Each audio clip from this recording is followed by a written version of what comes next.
Are you and the Seahawks back in the day, the Legion of Boom, that crew tight? Do you guys have like a text chain or anything like that? We do. We have a lot of text chains, and we have Instagram group chats. We have a lot of things. We are as tight as ever.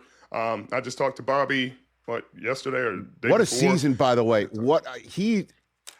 Holy cow. I shouldn't be surprised. I shouldn't say that, right? Bobby Wagner, that's a first ballot guy. If there's any other human being walking the planet, like what a season he just had.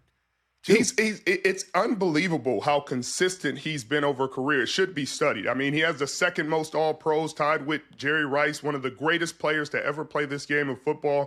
If he's not a first ballot Hall of Famer, just throw the award out, throw the jackets away, and retire it. You know, I think he's the definition of first ballot Hall of Famer of what the NFL stands for and what an all-time great looks like. All right, I mean, I would ask you who's on the text chain, but that would lead to who's not.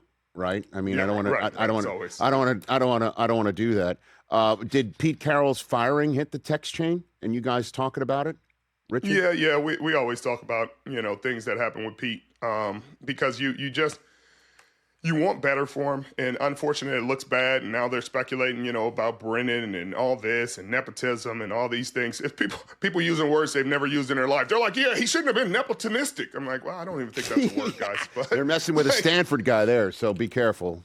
I understand. Right. But it's unfortunate because you want him to go out on top. You want him to have success. But hey, if his retirement plan is the Raiders paying him $16 million to leave, then hey, I'm still happy for our experiences and our memories, and hopefully he and Glenda go out and ride off into the sunset. Well, I mean, I love the guy, and I watched him teach a class at USC, Richard, where he reached out to these kids talking about the game, his life, and sharing so much with them, as I'm sure he did with you and the rest of your Legion of Boomers and everyone else on that dynastic team.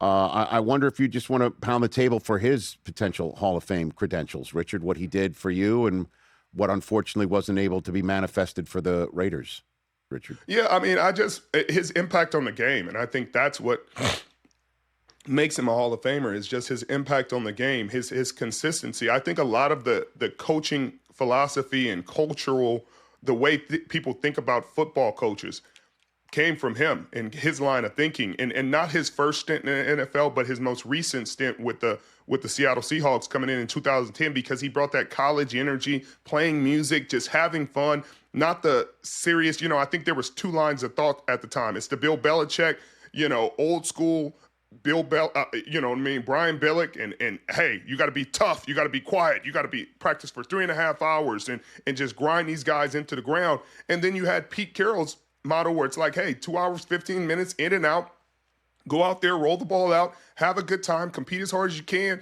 and come back. Enjoy coming to work every day. Enjoy the guys we have. Get the best out of these unique talents that you have. And I think that's the way coaches think nowadays, especially these younger coaches. They're playing music at practice. They're having basketball hoops and games during meetings, things that were unspeakable in the 80s and early 90s.